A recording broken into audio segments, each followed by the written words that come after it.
또 찬양 우리 하나님께서 기쁘게 받아 주실 줄로 믿습니다. 우리가 주일마다 예배를 드립니다. 휴가를 떠나신 분도 계시지만 어디서든지 하나님 앞에 우리가 예배를 드린다 그럽니다. 예배를 드릴 때 뭘 드립니까? 찬송을 드립니다. 헌금을 드리고 기도를 드리고 감사를 드리고 영광을 드리죠. 예배는 하나님께 드리는 시간인데 일방통행만은 아닙니다. 우리가 예배를 하나님께 드리는 가운데 하나님께서 우리들에게 더욱더 구원이 내려오고 능력이 내려오고 소망이 내려오고 치유가 내려오는 줄로 믿습니다. 오늘도 하나님 앞에 예배드리는 시간이 하나님 앞에도 영광이 될 뿐만 아니라 위로부터 내려주시는 주의를 충만히 힘입는 축복의 시간이 되시기를 주의 이름으로 축원드립니다. 오늘 하나님 말씀 보면서 오늘 시각장애인을 고치신 예수님의 이야기죠. 세상에는 참 보지 못하는 이들이 많이 있습니다. 예수님 시대에도 많이 있었고 그러다 보니까 성경의 치유 사건 가운데에서 치유 사업 가운데에서는 아마 눈먼 자를 보게 하시는 그 사건이 여러 곳에서 나오고 있음을 볼 수 있습니다. 마태복음 9장에서도 그렇고 거기에 두 소경을 고치신 이야기, 바디메오를 고치신 이야기를 비롯해서 사복음서에 보면 여러 곳곳에서 눈먼 자를 고치신 이야기가 나오고 있죠.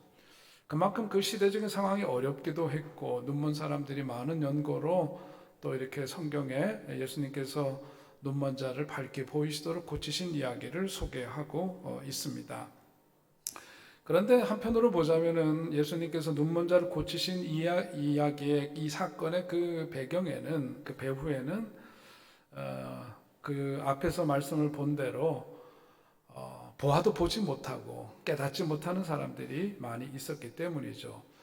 앞에 있는 그 마가복음 8장 1절서부터 12절에 있는 말씀을 보면은 칠병이의 기적 사건이 나온 다음에 그 다음에 보면은 바리새인들이 뭐라고 욕을 하느냐면 하늘의 징표를 구하는 그런 이야기가 나오죠. 같은 말씀을 전하고 있는 마태복음 16장에 보면은 하늘의 그 징표를 보여달라고 요구할 때 예수님께서는 요나의 징표 외에는 보여줄 것이 없다 그렇게 말씀을 하시면서 마가복음에도 그렇고 그런 요구에 응하시지를 않습니다. 자, 그러면서 예수님께서 하신 이야기는 제자들에게 그런 일을 통해서 헤롯의 누룩 그리고 바리새인의 누룩을 조심하라 그러면서 아직도 너희들은 그렇게 깨닫지 못하느냐 책망하신 이야기 앞에서 우리가 보았던 이야기죠.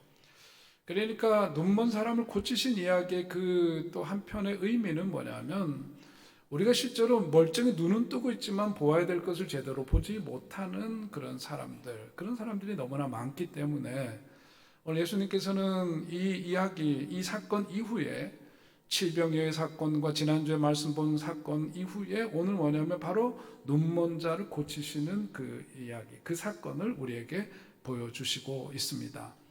오늘 말씀의 배경이 되는 것은 바로 벳세다라고 하는 것이죠. 지도를 보시는 대로 갈릴리 바다의 북동쪽에 위치해 있는 그런 곳이고 성경에 보면 빌립과 안드레와 베드로가 태어난 고향 마을이기도 합니다. 바로 이곳에서 한 그 눈먼 사람이 있었는데 오늘 성경 말씀으로 들어가 보면은 마가복음에서 전하고 있는 눈먼 자를 고치신 이 이야기가 여러 사복음서에 나와 있는 이야기와는 좀 다른 특징들을 갖고 있어요. 그것은 뭐냐면은 이 눈먼 사람이 바디메오 같은 경우에도 그렇고 막 자기가 나서죠. 주위에서 나를 고쳐달라고 나를 보게 해달라고 막 외치고 그러니까 사람들이 어떻게 하냐면 너무 시끄럽다고 이렇게 제어하는 그런 장면이 나옵니다. 요한복음 9장에서 전하고 있는 말씀을 보면은 이 눈먼 사람을 두고 사람들은 어떻게 하느냐면은 이 사람이 어떻게 해서 이렇게 병에 걸렸다든지 어떤 장애를 갖고 있다는 것은 죄라고 생각했고 그 죄는 하나님이 징계하셔서 준 거라고 생각했기 때문에 어떤 장애를 갖고 있는 것에 대해서 그런 삐뚤어진 시각을 가지고 누구의 죄 때문이냐 이런 논쟁을 하고 있는 장면을 볼 수가 있죠. 그런데 오늘 마가복음이 갖고 있는 특징은 달라요. 그건 뭐냐면 이 시각장애인을 사람들이 데리고 예수님께로 데리고 왔다. 그리고 고쳐달라고 청했다는 것을 성경은 보여주고 있습니다. 이게 참 쉬운 일이 아닌 거죠. 오늘 우리가 살아가는 세상은 저마다 오늘 목회 칼럼에도 약간 썼지만 각자 도생해. 사회가 자기를 지켜주고 보호해주질 않아요.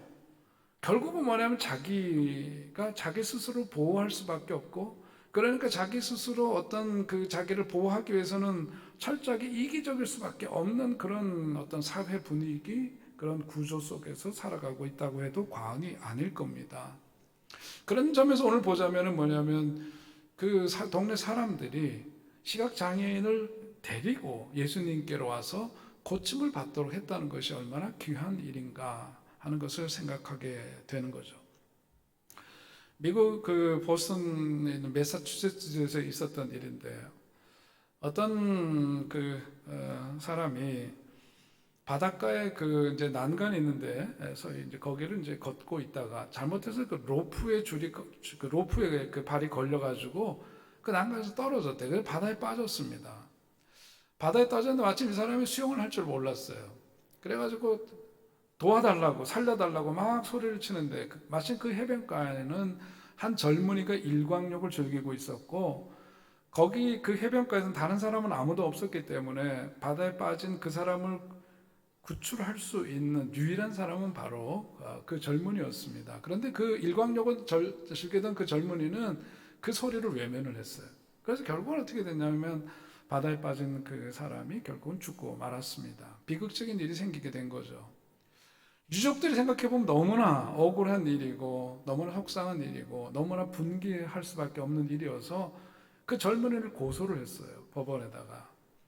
저렇게 옆에서 죽어가는 사람이 살려달라고, 거긴 다른 아무도 없었는데 그 살려달라는 외침을 거절한 것, 모른 척한 것에 대해서 죄를 물어달라, 그렇게 법원에 소장을 냈는데 판결은 뭐였느냐? 뭐였을 것 같아요? 무죄였다는 거죠. 판결은 무죄였어요. 현행법에 따르면 그렇게 그 일광욕을 즐기던 그 사람이 물에 빠진 그 사람을 구해야 될 법적인 책임은 없다라고 하는 것이 결론이었죠.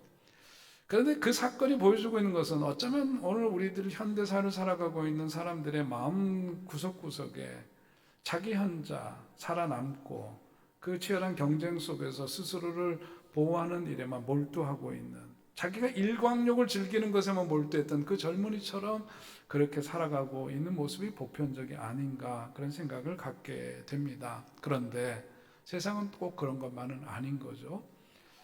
요즘 사회적으로 불안하면서 흉기 난동 사건이 곳곳에서 있고 모방범죄를 하다가 요즘은 과학수사대의 수사력이 얼마나 뛰어난지 엉터리로 그것을 SNS에다 올리면 바로 추적이 돼서 그것이 일종의 자기가 실제로 그럴 의도가 없다 하더라도 흉기를 가지고 뭔가 다른 사람 위해하려고 했던 그런 표시를 하는 것 자체로도 범죄거든요.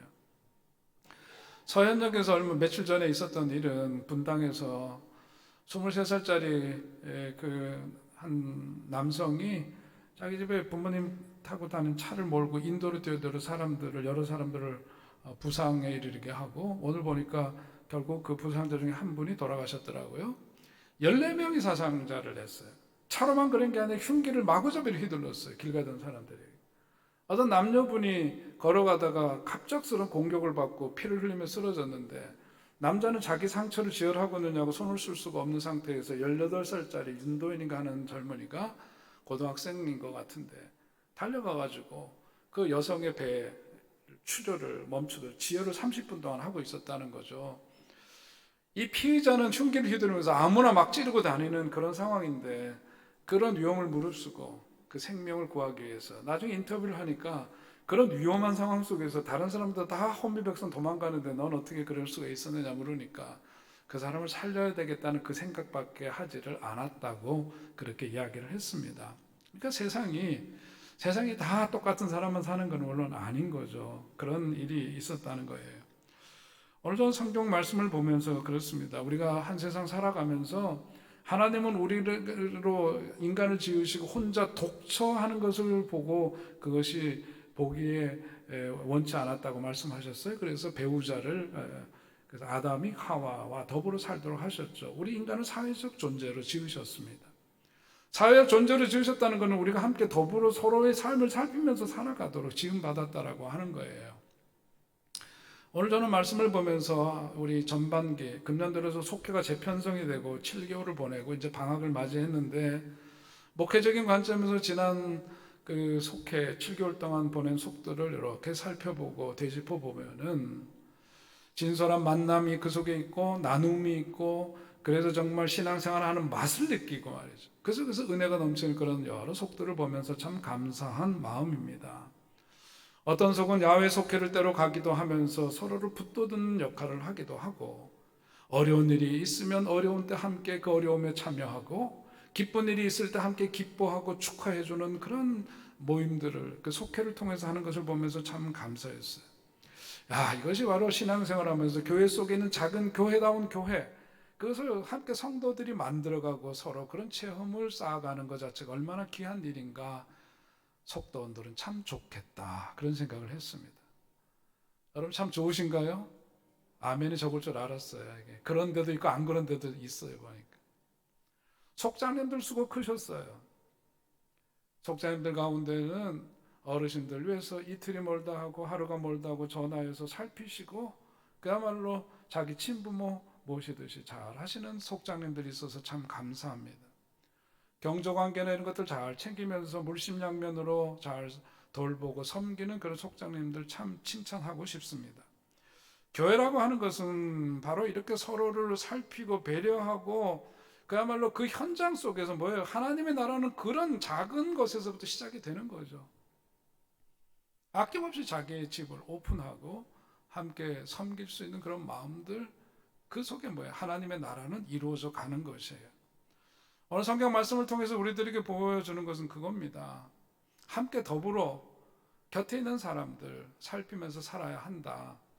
바리새인들은 표적을 구하고 그런 것을 주목하고 있지만 오늘 마가복음을 기록하고 있는 저자는 그런 바리새인들과는 대비되는 삶을 살아가는 평범한 이름 없는 사람들이 있었다. 그것을 보여주는 거죠.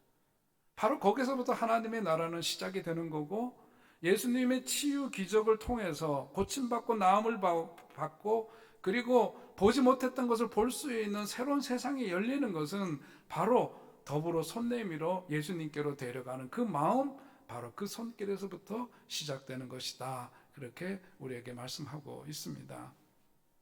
여러분 가정에서도 연세 높으신 분들 냉랭하게 살지 마시고 잘 하시기를 바랍니다.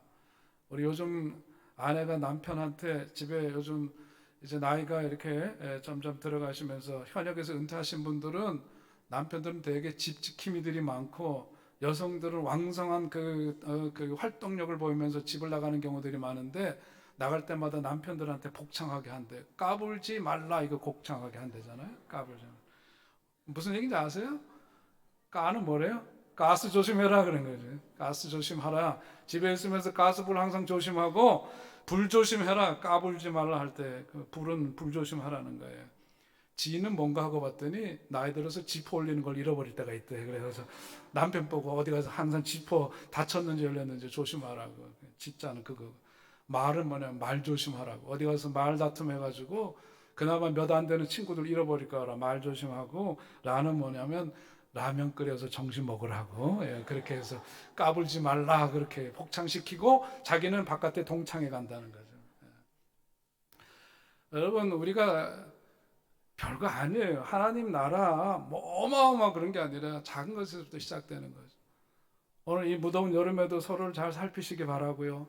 손 내밀어주는 여러분 되시기를 주의 이름으로 부탁드립니다.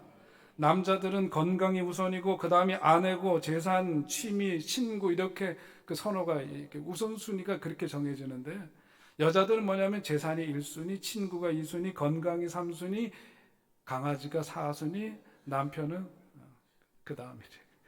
여러분 본인의 위치를 알아야 합니다. 잘 하시기 바라고 행복한 여름 되시기 바랍니다. 이제 그 마을 사람들이 예수님께로 그 시각장애인을 데리고 왔어요. 그런데 본격적인 치유는 이제 그 다음에 예수님께서 그에게 취하시는 모습을 통해서 볼 수가 있죠. 23절에 있는 말씀을 보시면은 23절 거기에 함께 우리 23절 읽어볼까요? 시작. 마을 밖으로 데리고 나가사 눈에 침을 뱉으시며 그에게 안수하시고. 아멘. 여기 동사가 몇 개 나오죠. 동사가 몇 개 나오는데 첫째는 손을 붙잡으시고 데리고 나가서 눈에 침을 뱉으시고 그 다음에 안수하셨다. 손을 얹어 안수하셨다는 거예요. 이 동사 네 가지가 나옵니다. 오늘 예수님 말씀을 가만 보면은 예수님은 참 자상하신 분이세요. 말씀으로도 죽은 사람도 살리시는 분이신데 오늘 보면은 이게 좀 달라요. 제가 보기에는 예수님 앞에 시각장애인을 데리고 왔던 그 마을 사람들의 그런 온정을 보면서 예수님도 더 그러시지 않았을까 생각해 보는데, 아무튼 예수님께서는 다른 사건과는 다르게 여러 가지 절차를, 어떤 행위를 보여주시죠. 가장 먼저는 뭐예요? 손을 붙잡고 데리고 나가셨다. 성경은 그렇게 말씀합니다. 손잡고 구조에 나가셨을까? 손을 잡고 그렇게 하신 이유가 뭘까? 저는 본문을 다시 유심히 보면서 사람들이 그를 예수님께로 그 시각장애인을 데리고 왔다는 것은 아마도 자기가 그렇게 답답한 심령 속에 그 상황 속에 살고 있는데 예수님은 어떤 분이신가를 자기도 들었을 거고, 그러면 바디메오처럼 소리를 지르든지 뭐라고 어필을 해서라도 자기가 낫고자 하는 것이 보통 사람들의 모습이지만 우리들도 보다시피 알다시피 성격들이 다 같지가 않은 거예요. 누군가가 이렇게 끌어주지 않으면 한 발자국도 못 움직이는 사람들이 있는 거죠. 그렇죠?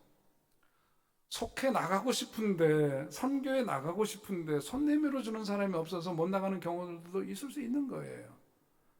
여러분, 사람마다 성격이 달라요. 그러니까 제가 보기에는 오늘 이 시각장애인은 내성적이었던 것 아닐까.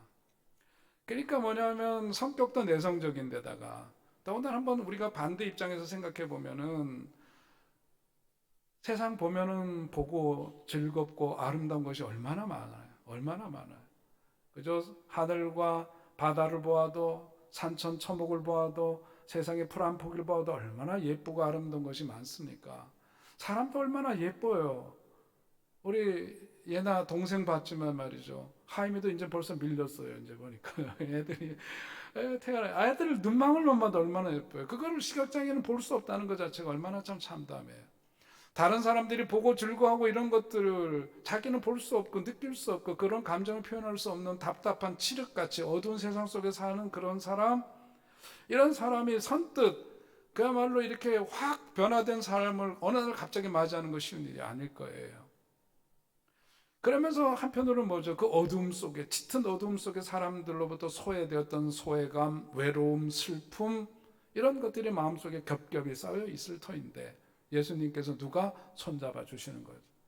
세상 사람들 가까운 사람 아니고 손 안 잡아요. 손 안 잡습니다. 어려운 일 있어 손 안 내밀어요.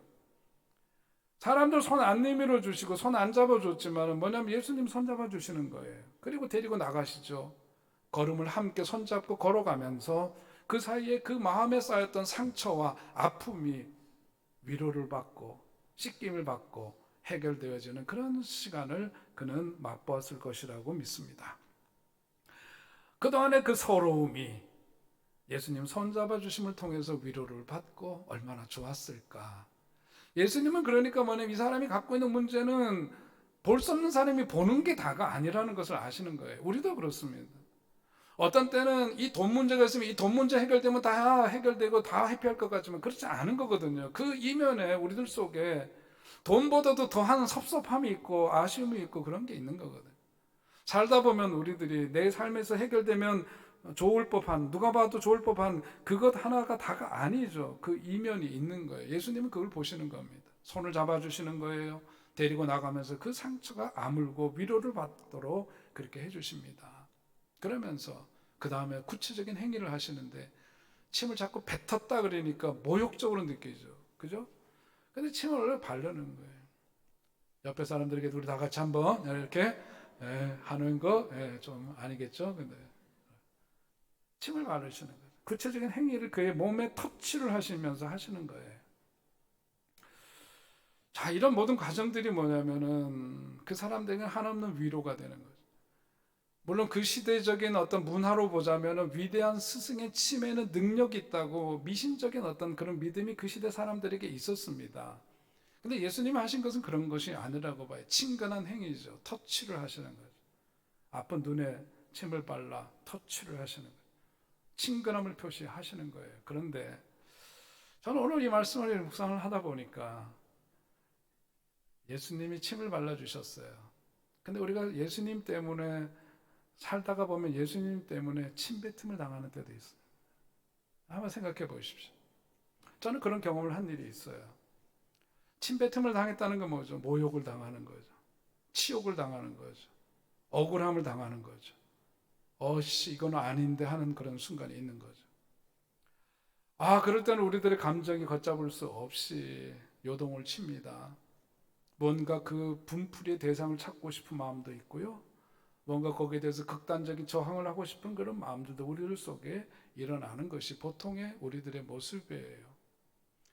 저도 어떤 그런 상황들을 경험하고 그러면서 오늘 말씀을 보니까 뭐냐면 신앙생활 하다가 예수님 때문에 혹은 예수님 때문에 아니더라도 교회 생활 하다가 뜻밖의 유탄을 맞은 것처럼 어려운 일을 침뱉음을 당하는 것처럼 그런 순간을 경험하더라도 그것이 어떤 치욕이 아니고 그것이 뭐의 은혜일 수가 있구나 그런 생각을 갖게 됩니다. 더 나가서 생각해 보면 그런 거예요. 목회하면서 칭찬받고 인정받고 높임받는 게 그게 축복이 다가 아니로구나. 그것이 다 은혜가 아니로구나. 교회에서 인사받는 게 다 은혜가 아니로구나. 예수님 때문에 일하다가 이런저런 모욕을 당하고 치욕스러운 순간을 접하더라도 그게 다가 아니구나. 그것 때문에 좌초되어서는 안 되겠구나. 그런 생각을 갖게 됩니다. 당장은 그런 순간들이 너무나 참기 어려운 시간이지만은 돌이켜보니까 그런 시간들이 있기 때문에 높임받는 것에 익숙해 있고 근거 없이 교만한 것을 당연한 것으로 여기고 잘난 체 했던 그런 삶이 얼마나 무지몽매한 것이었는가 그런 순간이 있기 때문에 깨닫게 되고 들여다볼 수 있게 되고 그렇게 되는 거죠. 그런 자신을 마주하기까지는 시간이 걸리는 법이에요. 그러나 뭐냐면은 그런 일이 내 삶에 있지 않았다면 결코 볼 수 없고 그래서 더 깊어지거나 넓어질 수 없는 그런 삶의 문제들이 우리 속에 있는 겁니다. 오늘 그야말로 과거의 나로부터 벗어나서 새로워질 수 있는 그런 시간들은 바로 그런 원치 않는 시간들을 마주함을 통해서 갖게 되는 거죠. 그러니까 오늘 우리들에게 좋은 일만, 칭찬받는 것만, 인정받는 것만, 높임받는 것만 은혜가 아니구나. 침뱉음을 당해도 그게 은혜가 될 수 있구나. 누구 때문에? 예수님 때문에, 예수님으로 말미암아 그것이 내 삶의 자양분이 되고 성장과 성숙의 축복의 통로가 되는구나 믿으시기 바랍니다. 여러분 그러니까 살다가 말도 안 되는 우겨쌈을 당하고 못나고 못된 인간들에 의해서 침뱉는 것처럼 모욕을 당할 때가 있더라도 그럴 때도 여러분 낙심하지 마시기 바라요. 주님 손에 붙들림 받고 주님께서 여러분들을 만져주시고 그것을 통해서 우리들에게 더욱더 큰 축복의 역사, 이전에 보지 못했던 것들이 보여지는 역사는 그런 거죠. 내가 내 자신을 그전에는 보아도 보지 못했던 것들이 그런 사건을 통해서 보게 되는 거예요. 내가 이런 존재였구나. 이런 연약함이 있었구나. 이런 못남이 있었구나. 이런 부족함이 있었구나. 보게 되는 거죠.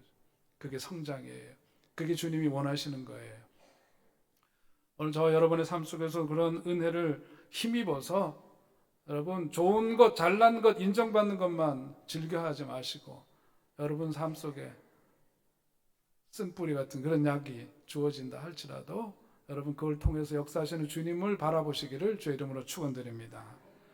오늘 예수님께서 그 사람 고치시는데 그 다음에 하신 행위는 안수를 하시는 일이었어요. 안수하셨습니다. 그런데 신기하게도 이건 또 다른 사건과는 다르죠. 우리가 이미 아는 대로 예수님 말씀만 하셔도 고치실 수가 있고 필요에 따라서는 이런저런 액션을 취하시기도 하지만 오늘 보니까 과정이 너무 많아요. 여러 가지. 그 다음에 안수를 하셨어요. 안수하셨으면 끝난 거예요. 그냥 끝난 건데 예수님 물으시죠. 잘 보이냐고 물으십니다. 그런데 그 시각장애인의 답은 뭐냐면은 대답은 뭐가 보이기는 하는데 또렷하게 안 보이는 거예요. 나무 같은 것이 걸어간다고 그렇게 표현을 했습니다. 사람이 보이는데 나무처럼 보였다. 왜 그럴까? 예수의 능력이 약해지셔서 그럴까? 상식적으로도 그런 것 같지는 않습니다. 주님의 능력은 항상 동일하죠. 그러니까 우리는 생기가 찰 때도 있고 피곤할 때도 있고 그래요. 뭔가 신나서 에너지가 막 솟을 때도 있지만 푹 가라앉을 때도 있고 그렇습니다. 그러나 우리 주님은 어제나 오늘이나 영원토록 동일하신 분이시죠. 언제나 그 전능감이 넘치시는 분인 줄로 믿습니다. 성경에서 보는 예수님은 항상 그런 점에서 동일하신 분이세요. 동일하신 분이세요. 그런데 오늘 가만 보니까 예수님께서 그에게 역사하시는데 가만 보니까 깊은 배려가 앞에서도 있다고 말씀, 손을 잡으시고 데리고 나가시고 그리고 침을 바르시고 그리고 이제 안수까지 하셨습니다. 이런 모든 일련의 과정들이 뭐냐면 그 사람에 대한 깊은 배려인 거죠. 여러분, 한 번도 보지 못했던 사람이에요. 어둠 속에서만 살았던 사람이에요. 우리가 영화에서도 보는 것처럼 눈 수술하신 분들이 서서히 붕대를 이렇게 풀면서 그러잖아요. 빛을 어둡게 하죠. 뭔가 보이냐 모르실. 환한 빛 속에서 눈을 탁 이러고 보여 안 보여 이렇게 하는 건 없어요. 그죠? 과정이 필요하죠. 시간이 필요해요. 예수님께서는 그의 눈을 밝히 보이도록 하시는데 한 번 안수하심으로 끝내지 않고 과정을 만드셨어요. 무엇을 뜻하는 걸까? 우리 주님은 우리들에게도 점진적인 은혜를 허락하신다는 것을 여러분 깨달으시기 바랍니다. 하나님의 은혜는 우리들에게 그야말로 급작스럽게 카이로스의 시간처럼 이렇게 임하는 때도 있지만은 점진적으로 오는 은혜가 있다는 거죠. 오늘 예수님의 능력이 부족해서 그런 것도 아니고 사랑에 인색해서 그런 건 더더군다나 아니에요. 그 사람을 위해서 하시는 조치예요. 충격을 주지 않는 거죠. 여러분, 충격 주는 건 몸에도 좋지 않습니다. 더운 데 있다가 갑자기 에어컨이 확 들어오고 이런 거 안 좋죠. 목욕탕 가서도 냉탕 온탕 왔다 갔다 하면서 자랑하시는 분들 위험합니다. 저처럼 일관성이 있어야 돼요. 그냥 뜨끈뜨끈한데 그냥 대충 있다가 나오지 그 안에. 여러분, 그런 걸 생각해 보면은 축복이라는 것도 그렇습니다. 감당하지 못할 축복은 축복이 아닌 거예요. 시험을 하나님께서 우리들에게 시험당함을 주시지만 고린도전서 10장 13절에 있는 말씀대로 너희가 감당치 못할 시험당함을 허락하지 않는다고 말씀하셨어요. 시험도 적절하게 주세요. 축복도 우리들이 감당할 수 있을 만큼만 주시는 분이 하나님이세요. 그렇기 때문에 출애굽 역사를 보면은 하나님께서 이 노예 출신들인데 이들을 데리고 약속의 땅으로 이끌고 가는데 제가 성지 순례를 가봐서 알아요. 애굽에서부터 출발해가지고 가나안까지 차로 밟으면 5시간이면가요? 천천히 가도 7시간이에요. 걸어서 가면 열흘이에요. 그러나 우리 하나님께서는 뭐예요? 그들을 40년 뺑뺑이 돌리셨어요. 이유가 뭐냐면 얘네들이 그 땅에 그냥 저벅저벅 10일 만에 들어가면은 그게 축복이 아니라 저주가 되는 거예요. 감당할 그 축복을 준비할 상태가 아니었던 거죠. 신명기 8장에 있는 말씀 함께 보시기 바랍니다. 8장 2절로 3절 시작. 내 하나님 여호와께서 이 40년 동안에 너로 광야의 길을 걷게 하신 것을 기억하라. 이는 너를 낮추시며 너를 시험하사 내 마음이 어떠한지 그 명령을 지키는지 아니 지키는지 알려 하심이라. 너를 낮추시며 너를 줄이게 하시며 또 너도 알지 못하며 내 열조도 알지 못하던 만나를 내게 먹이신 것은 사람이 떡으로만 사는 것이 아니오 여호와 입에서 나오는 모든 말씀으로 사는 줄을 너로 알게 하려 하심이니라. 아멘. 노예 생활에서 하다가 갑자기 젖과 꿀이 흐르는 땅에 들어가서 주인 노릇하는 거 안 된다 이거예요. 감당이 안 된다. 감당이 안 된다. 안 되는 거예요. 준비가 필요해요. 축복도 준비된 사람이 누리는 거예요. 신명기 8장 12절로 14절 시작. 내가 먹어서 배불리고 아름다운 집을 짓고 거하게 되면 또 내 우양이 번성하며 내 은금이 증식되며 내 소유가 더 풍성하게 될 때 두렵건대 내 마음이 교만하여 내 하나님 여호와를 잊어버릴까 하노라. 갑작스러운 축복을 받게 되면은요 자기 잘나서 진 줄 알아요. 하나님 잊어버려요. 그게 인간이에요. 하나님 그러니까 40년 훈련시키시고 거기에서 합격한 사람 2사람밖에 없어요. 갈렙과 여호수아. 나머지 다 1세대 광야 땅에서 묻히고 말았어요. 오늘 가난한 노예가 갑자기 부자 되면 사람 버리게 된다 그 얘기죠. 오늘 우리들의 신앙생활도 마찬가지입니다. 마찬가지예요. 제가 목회하던 시카고 대학에는 록펠러 채플이라고 있어요. 아주 유명한 채플입니다. 시카고 대학을 록펠러 재단에서 지었거든요. 록펠러 11조 잘 내는 신앙인으로만 이렇게 부흥사분들이 소개를 하는데 사실은 록펠러 지독한 악덕 기업주입니다. 미국의 정유 산업의 90%를 장악했어요. 독과점의 명수예요. 불법과 편법의 최고수예요. 노조 탄압하고요. 세금 속여먹고 그리고 주식 조작하고 별의별 온갖 기업인으로서 나쁜 짓은 다 했던 사람이에요. 그가 쌓았던 그러나 부는 뭐냐면 빌 게이츠보다 3배가 더 많은 거예요. 인류 역사상 가장 큰 부자였다고 지금까지 알려져 있는 사람이 록펠러입니다. 그런데 그가 그렇게만 사는 게 아니에요. 그는 평생을 살면서 자기 자신에 대해서는 대단한 절제력이 있어서 1센트도 허투루 쓰지 않았대요. 자기가 자기에게 쓰는 것 장부에 다 기록을 했어요. 그리고 술과 담배 평생 동안 한 번도 안 먹었어요. 돈 많이 그렇게 벌었으니까 막 살았을 것 같이 절대로 그렇지 않았어요. 악덕 기업주였으면 틀림이 없어요. 그런데 그가 55세 됐을 때 병에 걸렸어요. 병원에 갔더니 1년밖에 못 산다는 그런 통보를 받았습니다. 참담한 마음이 되었죠. 그런데 병원 로비에서 우연히 뭔가 어수선한 소리가 들려서 가만 보니까 어떤 아주머니가 딸아이를 데리고 딸아이를 지금 고쳐야 되는데 돈이 없어요. 병원에서는 돈 없으니까 안 받아줘요. 잔인하게 안 받아줘요. 엄마는 어떻게든 살려보려고 떼를 쓰는 거죠. 그걸 지켜보면서 록펠러가 슬그머니 그 병원비를 해결을 해줬습니다. 그리고 거기에서 우연히 본 액자에 있는 글귀가 성경에 있는 말씀이었어요. 주는 자가 받는 자보다 복이 있도다 하는 말씀이었어요. 지독히도 돈 버는 일에만 모든 것들을 기울였던 자기네 삶인데, 물론 그때까지도 어려서부터 1불 50전을 벌었을 때가 처음 드렸던 11조가 15센트 드렸던 게 처음 11조 드렸던 거라고 하죠. 그런데 그가 거기에서부터 어떤 기쁨을 맛보았어요. 누군가에게 도움을 주는 일이 이토록 기쁜 일이고 좋은 일이로구나 하는 것을 다시금 깨닫게 되었습니다. 그리고 그 이후의 삶이 바뀌었어요. 그게 55세의 일이었어요. 1년밖에 못 산다는 그가 98세인가에 세상을 떠났는데, 그가 5천만 불인가를 1914년도인가에 5천만 불을 들여서 재단을 설립을 해요. 그런데 국가가 허락을 안 해줘요. 루즈벨트 대통령이 그때 당시에 대통령인데 그가 했던 유명한 말이 있습니다. 그가 얼마나 선행을 하든지 재산을 쌓기 위해 저지른 악행을 덮을 수는 없다. 그것을 갚을 수는 없다. 그게 대통령의 이야기였어요.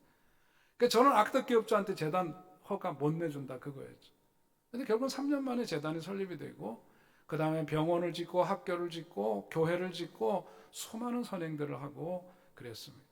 근데 제가 말씀드리는 것은 뭐냐면은 이런 삶이 어떻게 가냐면 어느 날 갑자기 되는 게 아니에요. 어렸을 때 7살 때 9살 때서부터 그가 아버지한테 이 장사하는 법을 배워서 장사를 했어요. 1불 50전 벌었을 때 15센트 내는 것에서부터 11조 신앙을 철저하게 지켰던 사람이었어요. 제가 시카고 대학에서 목회를 할 때도 그랬어요. 교인들이 저에게 던지는 질문은 뭐였냐면, 목사님, 제가 한 달에 부모님으로부터 3,000불을 솔직히 받는데 여기에서 11조 내는 거 참 어렵습니다. 그리고 내가 번 돈도 아닌데 이거 어떻게 되는지 사실 고민이 돼서 여쭙고 싶다 그래요. 제가 아주 단호하고 분명하게 얘기했어요. 11조 드려야죠, 당연히. 당신에게 주어진 수입에 더군다나 일하지도 않고 수입이 됐는데 당연히 내야 됩니다. 시카고 대학에서 박사 학위를 받고 이제 어디든 학교든 기업이든 들어가면은 그때 당시로도 연봉이 최소한도 10만 불이 넘는 사람들이 되는 거예요. 3,000불 받아서 300불 내는 거 어려우면은요, 10만 불 벌 때 10,000불 내는 거 어려워요. 지금부터 그거 분명히 하셔야 합니다. 하나님과의 관계 분명히 해야 해요. 말씀을 드렸어요. 우리 교인들이 열심히 그렇게 해서 헌금을 드렸어요. 학생들이 주로 모이는 교회였지만은 그때 재정이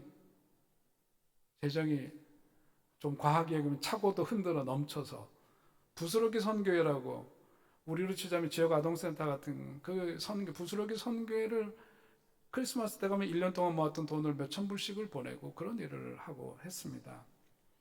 제가 드리는 얘기는 이런 거예요. 오늘 이 말씀을 통해서 우리들에게 보면 점진적인 은혜죠. 오늘 내게 주어진 상황 속에서 이만큼 드리지 않으면요, 그게 훈련되지 않으면 그 다음에 축복을 기대하기 어려워요.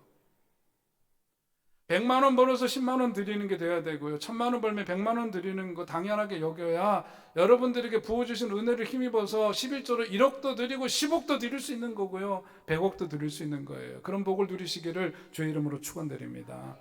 신앙이라고 하는 것은 그런 신비가 있는 거죠. 계산으로만 되는 게 신앙 아니에요. 오늘 예수님께서 말씀하시는 거 그거죠. 점진적인 은혜를 감당할 수 있도록 축복도 감당할 수 있는 그런 수준을 따라서 축복을 더해 주시는 거예요. 나이테를 한번 여러분 보시기 바랍니다. 나이테라고 하는 것은 나무를 자르면은 저런 나이테가 보이죠. 나이테가 균일하게 있질 않아요. 여러분 사진에서 보는 것처럼 저기에서는 이렇게 조밀하게 돼 있는 데가 있고 넓게 돼 있는 데가 있어요. 여름에는 성장이 빨리 이루어지니까 넓지만은 겨울에는 조밀하죠. 촘촘해요. 단단해요. 나이테의 모습처럼 우리의 신앙생활이라고 하는 것도 살다 보면은 겨울도 만나는 거죠. 항상 여름만 있는 게 아니에요.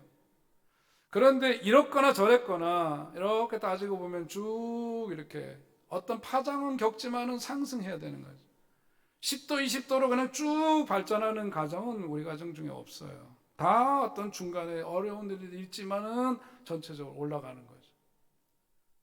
제가 언젠가도 말씀드렸지만 제가 10년 전에 우리 교회 왔을 때 여러분들의 형편을 신방하고 이야기 나누면서 살펴본 거와 10년이 지난 오늘 돌이켜보면 여러분 가정 중에 중간에 별의별 격변들이 있었던 가정들도 많이 있지만은 전체적으로 보면 다 어떻게 돼요? 그런 과정을 겪어서도 잘 되고 있어요. 믿습니까 여러분? 아닌 분들은 나중에 저한테 항의하세요. 아니, 나는 아닌데요. 그런 사람이 있어요. 제가 보면 형편들 다 펴졌어요. 좋아지셨어요. 지금은 당장 정말 내가 이 말씀을 드리는 이 순간에 지금은 우리가 좀 주저앉아 있는데 걱정 마세요. 올라갈 거예요. 전체적으로 인생을 살아가면서 올라가시는 거죠. 그러니까 오늘 우리들이 인생에 있어서 겨울을 만난다고 해서 그게 끝이 아닙니다. 그게 끝 아니에요. 욥도 완전히 뒤집어지도록 망했잖아요. 철저하게 망했지만 하나님이 다시금 회복시켜 주셨죠. 사업 잘 되다가 안 되어도 낙심하지 마시기 바라고, 가정적으로도 부부간에도 사업에도 겨울 같은 어려운 일이 있어도 낙심하지 마시기 바랍니다. 겨울 지나면 뭐가 와요? 봄이 오는 법이에요. 솔직히 저 빼놓고 우리 부부 생활 이렇게 결혼하면서 말이죠. 저 사람하고 계속 살아야 돼 말아야 돼 이혼 생각 안 해본 사람 있어요 없어요? 저 빼놓고는 아마 다 있을 것 같은데. 아니 근데 저도 말 조심해야 되기 때문에 저는 여러분 다 겨울이 있어요. 겨울이 있다고요. 언제나 맨날 따뜻한 봄날이에요. 아라비아의 격언처럼 날마다 봄날이고 따뜻하면은 그 땅이 사막화된답니다. 지지고 볶기도 하고 이랬다 저랬다 하지만 이러면서 쭉 올라가는 거예요. 그렇게 되는 거예요. 인내를 해야 돼요. 참고 기다려야 돼요. 자식도 기르다 보면은요, 자식이 왼수 같은 때가 이럴 땐 또 우리만 그랬다 그래야 되나? 어떻게 말 조심해야 되는데 아무튼 자식도 왼수 같을 때가 있어요. 자식이 겨울같이 부모를 어지럽게 하고 어렵게 하는 때가 있습니다. 반대로 무슨 짓을 해도 자식이 안 될 때도 있어요. 그러나 하나님께서 좋은 길로 인도해 주실 줄로 믿고 끝까지 참고 견뎌야 해요. 슐러 박사가 자기가 어렸을 때 체험을 이렇게 전합니다. 아버지랑 어렸을 때 정원에 있는 나무를 배웠대요. 나무가 시원찮아서 죽은 나무인 줄 알고 배웠답니다. 배워가지고 아들 보고 그랬대요. 아버지가 얘야 이 나무 잘라서 땔감으로 쓰자꾸나. 죽은 나무 같은데. 그래갖고 아버지를 도와가지고 어렸을 때 그 나무를 잘라가지고 겨울에 땔감으로 그 나무를 썼답니다. 봄이 되었는데 웬걸요 거기에서 싹이 나기 시작했어요. 구루턱에서 싹이 나기 시작했어요. 아버지가 깜짝 놀라가지고 아들을 불렀답니다. 슐러를 불러서 아들한테 이런 얘기를 했대요. 얘야 이리 와보려. 우리가 죽은 줄 알았던 이 나무가 살아있구나. 너는 앞으로 겨울에는 절대로 나무를 베지 말아라. 그리고 내 인생의 겨울에 어떤 중요한 결정을 하지 말아야 한단다. 그 얘기를 했죠. 여러분 참 의미 있는 얘기 아니에요. 겨울에는 신앙에도 겨울이 있고 우리의 삶에도 겨울이 있어요. 그럴 때는 어떤 결정을 하는 게 아니에요. 그때는 뭐예요? 참고 견디는 거예요. 아까 여러분이 보신 나이테처럼 그 나이테를 보면은 겨울에 그 나이테는 뭐예요? 조밀해요. 더 이상 깊게 자라지 못했다는 증거죠. 그러나 그 나무가 단단한 것은 뭐냐면 그렇게 조밀하지만 그렇게 그 겨울을 이겨낸 그 나무, 그 나이테가 그 속에 단단하게 그 나무를 잡고 있기 때문에 그 나무는 더 강건해질 수 있는 거랑 다름이 없는 거죠. 여러분, 하루아침에 너무 사람이 올라가면 감당하기 어려워요. 축복도 하루아침에 쏟아지면 감당하기 어렵습니다. 여러분, 11조 신앙뿐만 아니라 모든 것들이 다 그래요. 여러분, 주어진 현실 속에서 잘 이기면서 점진적으로 더해주신 주의 은혜를 힘입고 승리하시기를 주의 이름으로 축원드립니다. 우리가 찬송 부르는 대로 내가 매일 기쁘게 순례의 길 행함은 이렇게 찬송 부르면서 살면 얼마나 좋겠습니까? 나는 숲의 사와 같이 기쁘다, 이렇게만 찬송할 수 있다면 얼마나 좋아요. 그런데 우리 찬송 가운데 내 주를 가까이 하려 함은 뭐래요? 십자가 짐 같은 뭐래? 고생이래. 고생. 십자가 짐 같은 그런 고생길이 우리들에게도 있는 거예요. 이런 때도 있고 저런 때도 있는 겁니다. 그러나 주님께서는 오늘 뭐예요? 그 시각장애인을 붙드시고 그런 과정을 통해서 결국은 밝히 볼 수 있는 사람으로 그의 삶을 빚어가시고 변화시켜 주시고 고쳐주셨다. 예수님 끝으로 묻습니다. 무엇이 보이느냐 물으시죠. 예수님의 치유 손길을 통해서 눈이 밝아졌어요. 이제는 사물을 똑똑하게 볼 수 있게 되었습니다. 예수님께서 오늘 이 사람의 고침을 통해서 한 사람 예수님으로 말미암아 이렇게 나음을 받을 수 있다는 것만을 얘기하는 것이 아니라 예수님 말씀하신 하나님 나라도 그런 것이다. 어려움 속에 있고 어둠 속에 있는 이들을 데려다가 주님께로 인도하는 일. 예수님께서 손잡아 그를 붙드시고 데리고 나가서 침을 바르듯이 그에게 친근감을 보이시고 안수하셔서 나음을 받는 역사가 있게 되었던 것처럼 하나님의 나라는 바로 이렇게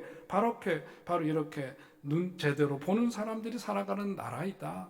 그러니까 우리들의 눈이 열려야 한다 말씀하고 계십니다. 우리 이 시간 함께 시간이 지났지만 짧게 기도하겠습니다. 하나님,